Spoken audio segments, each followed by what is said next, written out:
Good morning, everyone. I'm Katie, and I'm a four-year senior from Connecticut. Hi, I'm Miley Kuiper, and I'm a three-year senior, and I'm from the Big Island of Hawaii. Today, we're really excited to talk to you about our internship with the Quebec Labrador Foundation that happened this past summer, all thanks to the Poole grant.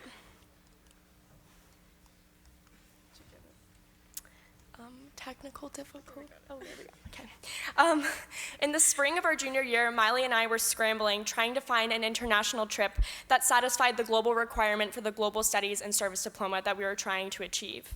Planning a trip abroad in a matter of weeks is very stressful and very challenging in that time constraint, so we were really starting to doubt that we were going to make a trip happen. But that's when there was this moment of serendipity when an internship with the Quebec Labrador Foundation sort of fell right into our laps. Around that same time, I was in the process of Skyping, calling, and emailing back and forth with Taft alum Larry Morris, class of '65. I was interviewing him so I could write an article for the Alumni Day issue of the Papyrus because he had won the HGT Alumni Medal that spring. During our interviews, Larry encouraged me to look into his NGO and apply for an internship. At that time, all I knew about the organization was that it was focused on environmental stewardship, and thinking that was synonymous with environmental science, I said, no, that is not my cup of tea. I am not a STEM gal. I much more prefer the humanities, so I kind of was deterred from it. But then I looked more into it and realized that it was all about hiking and kayaking and surveying and educating. And while those things are not things that I do on a daily basis, I knew that they were out of my comfort zone, they would challenge me, and I was really interested. I also knew that the Quebec Labrador Foundation was comprised of mostly college and graduate level students, and I was not super pumped to be the only 17-year-old on the trip, so that's when I reached out to Miley in hopes that she would look into it and we could be young on this trip together. So following Mr. Morris's incredible acceptance speech for the HGT Alumni Medal, I knew I wanted to speak to him more.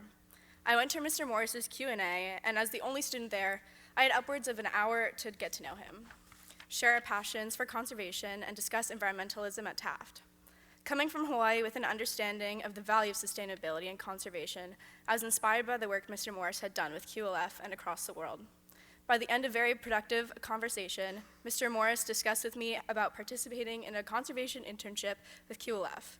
This just goes to show the value of making connections and pursuing opportunities at Taft that Taft provides us, even if they aren't so obvious. So the two focal points of our trip were wildlife monitoring and youth education. The 3 weeks we spent in Canada were split between two provinces, Quebec and New Brunswick. For the first week of Katie's time in with QLF, she worked in Montreal. We then worked together in New Brunswick for 2 weeks, while Katie left Canada for another internship back home. I stayed for an additional week in New Brunswick. We stayed in New Brunswick in 3 main locations: St. Andrews, Boquebec, and Florenceville, Bristol, and they're each breathtakingly beautiful areas across the province.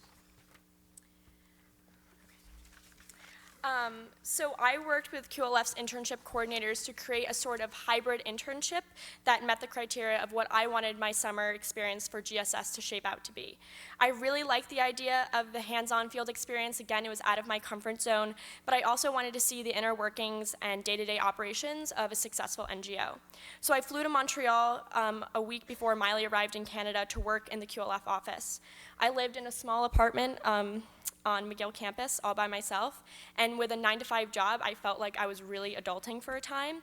As a country bumpkin, having neighbors and a fire escape attached to my building and Uber Eats that actually delivers to your front door, it was an eye-opening experience for me in terms of independence, city living, and also cultural immersion because I was living in a city that was bilingual and very, very different from my hometown. In the QLF office, I did mostly communications and journalistic work. I wrote a lot for QLF. One of my articles is on the QLF website. There's a picture on the slide.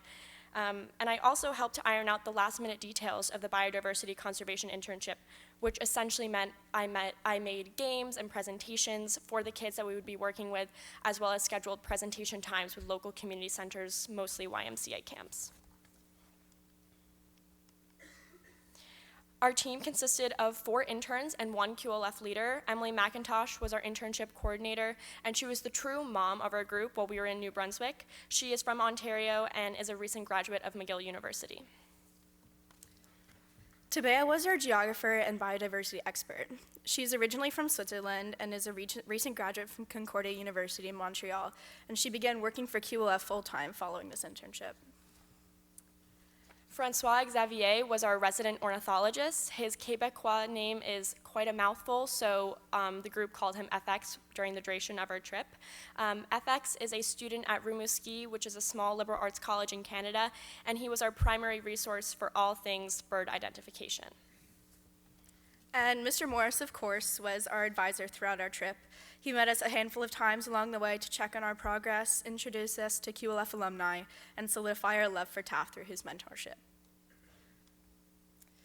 So our schedule was very busy throughout our internship. This slide is only a couple of key events that we had throughout our trip.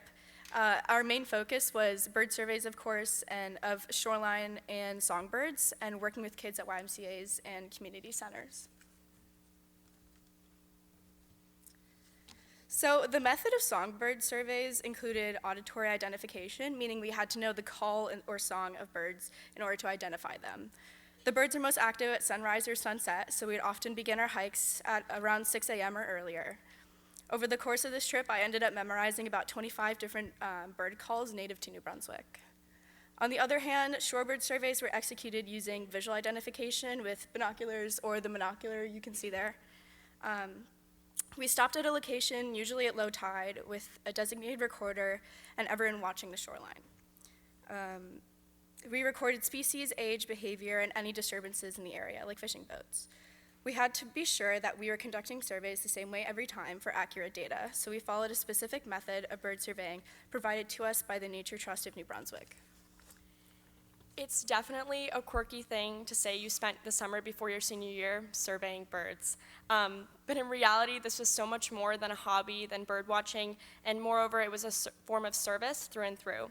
The reason why we did bird surveys was so that the nature conservancies and provincial governments of New Brunswick could apply for funding from the Canadian government. They need to show that the endangered species are in fact endangered, and the hard data, statistics, and facts that we collected through our surveys helped them apply for this funding for any kind of endangered species projects that they wanted to do this year in 2020. Since its founding, the Quebec Labrador Foundation has always had a spirited tradition of empowering and educating communities on the topic of conservation. So with this, we worked with many youth groups and various community organizations to teach kids about their natural surroundings. Our main goal was to enhance stewardship and promote sustainable practices for kids anywhere from the ages of 4 through 15. Each intern had a presentation and topic they were responsible for. So for me, that was wetland degradation. Miley talked about marine debris. Emily talked about climate change, just to name a few. And we conducted research and created slideshows on these topics, and then presented at local YMCA camps, led games for the kids, and the picture there is a food web game for elementary age kids that we worked with just, right outside of Fredericton. So sometimes our fieldwork required us to travel to the site of our surveying in kayaks or canoes.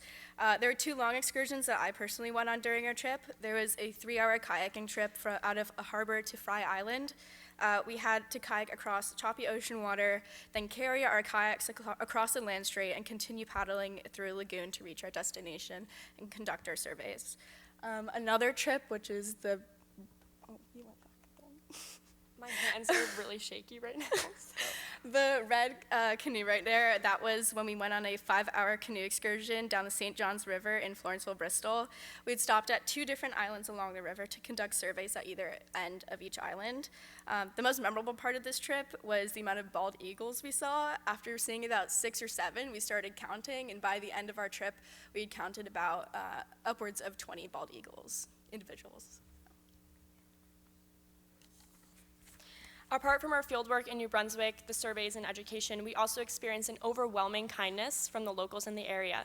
We hiked, kayaked, and surveyed with many environmentalists, naturalists, and conservationists throughout the region, and a large portion of those we hung out with were actually a part of the Nature Conservancy of New Brunswick.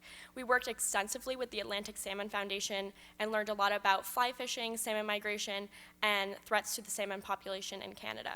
I think it's safe to say that our trip would have been incomplete without these locals. They welcomed us with open arms and were really warm-hearted to strangers, which was unparalleled to anything I've seen. And it's also really nice to know that there are communities of environmentalists out there and that we were welcome into the one in New Brunswick.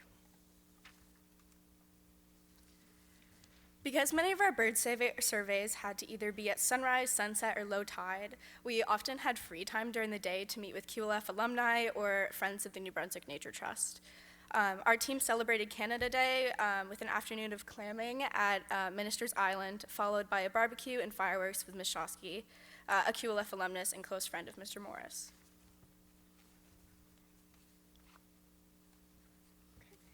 Miley and I want to extend our greatest thanks to the Poole family first and foremost, without whom we would not have been able to have this incredible experience. Also, thank you to Ms. Frew, Ms. Borkin, and Mr. Morris for their continued support of our conservation efforts.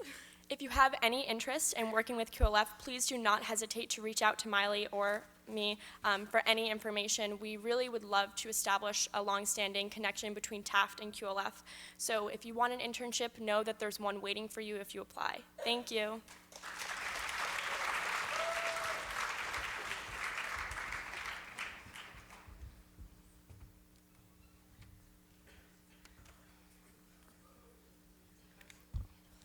Good morning. My name is Susanna Adams, and with the help of the PAGE grant, I traveled to Ethiopia this past summer. In July, I traveled to Addis Ababa, the capital of Ethiopia, for 12 days with my whole family and about 100 other people. Through the program Orphan Care Ethiopia, our mission was to partner with the Ethiopian government to create sustainable orphan care within the country.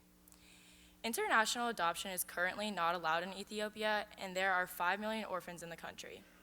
That means there are 5 million children that do not have homes. Orphan Care Ethiopia was a result of a couple from Northern Virginia, where I live. The couple, Dr. Z and his wife Naomi, are Ethiopian, but I've lived in the United States for many years. Some years ago, they went back to Ethiopia to visit family, and while there, they visited a relative who ran an orphanage. The relative asked them to visit the local orphanage to see what was going on there. Despite growing up near this orphanage, they never knew it existed. The orphanage, referred to as KT, cares for abandoned children from birth through age 3. Dr. Z and Naomi were very moved from what they saw in this orphanage. They were not looking to adopt children at this time, but because of their experience at KT, they decided to adopt twin boys. At that time, KT was losing one baby per week to death. Dr. Z went in and used basic hygiene to train the caregivers on sanitation, like learning to wipe the mattress with bleach and wash their hands after diaper changes. Just by changing a few things that we here in the U.S. take for granted, the death rate in KT dropped drastically from 1 a week to 1 every 6 months. Dr. Z and Naomi raised some money through their church and sent a team there to create better conditions for the orphans. Their work caught the eye of the president of Ethiopia, who went to see what they were doing. The president then adopted a child of his own, which is rare within the Ethiopian culture. Dr. Z and Naomi wanted to continue their relationship with the government and created Orphan Care Ethiopia. The goal of the program is to create awareness among Ethiopian citizens about the orphan crisis in their own country. The group sent a second team of people to Ethiopia this past summer. While in Ethiopia, I was able to work with the medical team, which consisted of pharmacists, 7 nurses, EMT volunteers, a dermatologist, a general surgeon, a pediatric ophthalmologist, a social worker, and a dentist. The medical team performed over 1,600 medical examinations and 18 surgeries in 12 days. The first impediment to adoption for the children is the fact that they do not have any medical records. Our program helped by establishing the first written medical histories for many of the children. To provide sustainable care for the orphans, we partnered with a Korean medical school in Addis Ababa, which continued providing checkups as part of their curriculum. A typical day with the medical team consisted of running the children through 4 major stations. The first one was a triage station. I spent most of my time at this station recording each orphan's height, weight, blood pressure, temperature, percent oxygen, pulse, and respiratory rate. In the second station, the children met with doctors and were diagnosed with lots of different conditions, mostly malnutrition and iron deficiencies. For example, at the third station, one girl was seen by a doctor, and she was cross-eyed. By the next day, our pediatric ophthalmologist performed surgery on her. She was able to gain back all of her vision after the surgery. He later went on to perform 20 surgeries in 10 days. The third station was the pharmaceutical station, where the children received medicine and vitamins and were educated on its properties. I also spent a lot of time at the last station, discharge, where I taught orphans on the importance of brushing their teeth, the proper way to wash their hands, and performing first aid. We take hand washing for granted, but I learned that in some parts of the world, such as Ethiopia, that hand washing is unknown. Many of the girls even feared that hand washing would ruin their skin.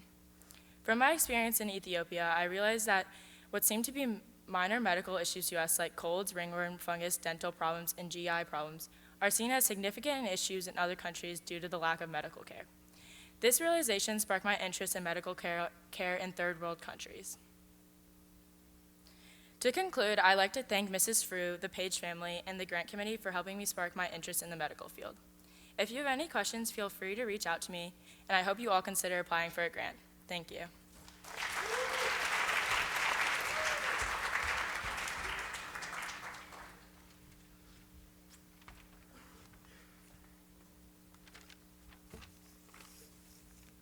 Good morning, everyone. I'm Nick Camp, a 3-year senior, and I will be sharing my summer trip to the Dominican Republic.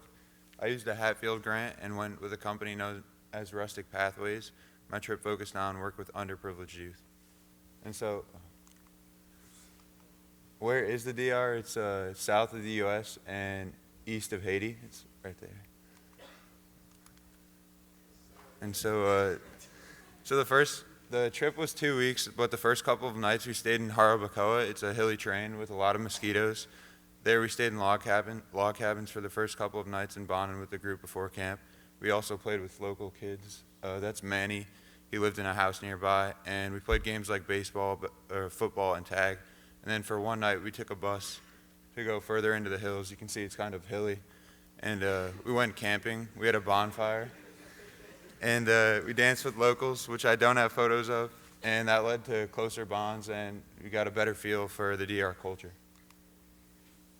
And so then there was camp. That was a week, and it was probably the best part.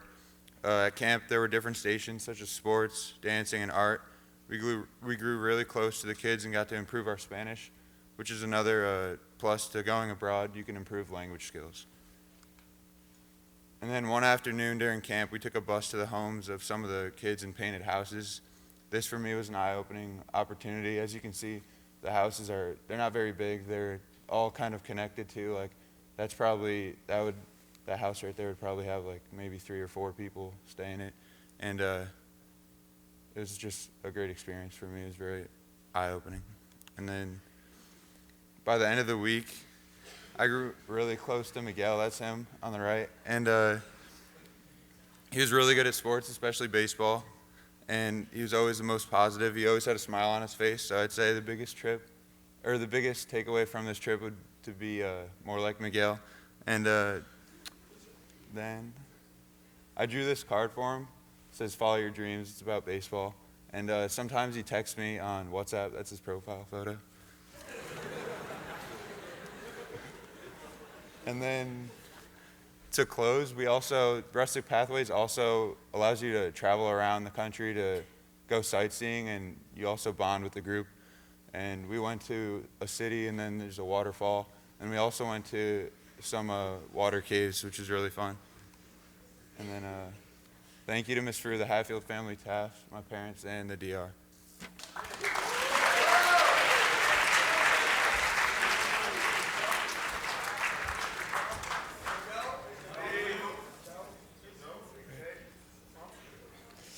All right. Good morning, everyone. My name is Joseph Zarif, and I'm a 3-year senior from Connecticut. Thanks to the Hatfield family and my parents, this summer I had an amazing and once-in-a-lifetime opportunity to explore the amazing country of Jordan for 1 month.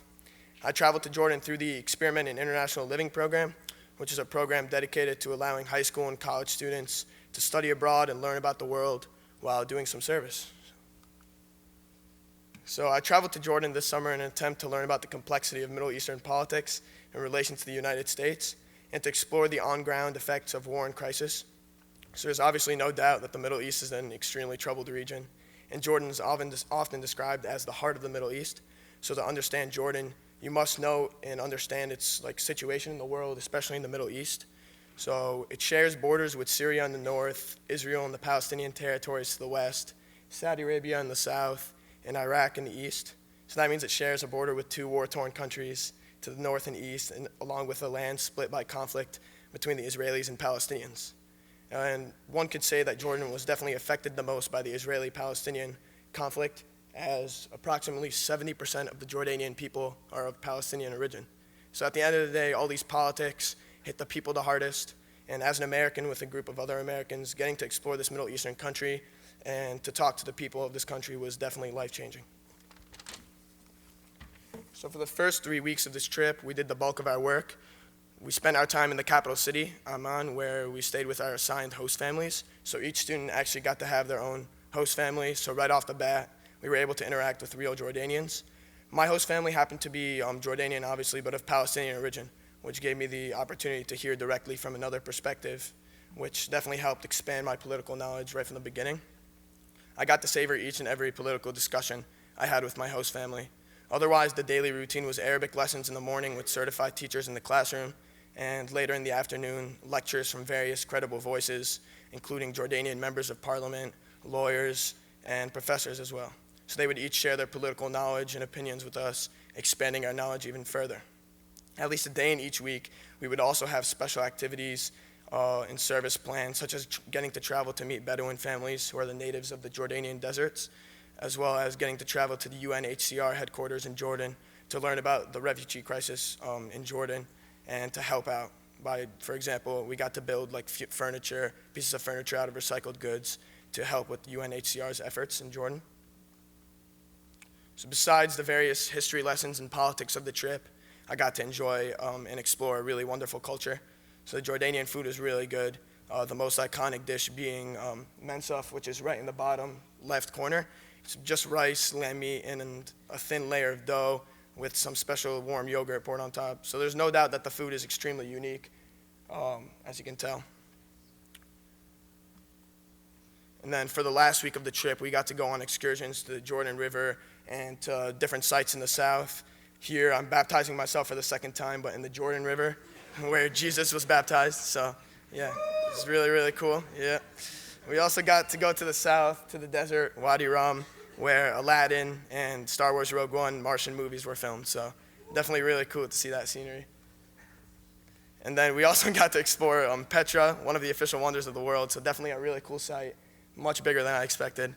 And finally, I got to float in the extremely salty and lowest point on Earth in the Dead Sea. So, awesome experience as well. In conclusion, I would finally like to extend my great thanks to the Hatfield family and my parents for making this trip possible, but also to Ms. Frew and to Jordan and the people of Jordan for welcoming me into their country. Again, feel free to contact any one of us through email or just come up to us in the hallway if you have any questions. Thank you.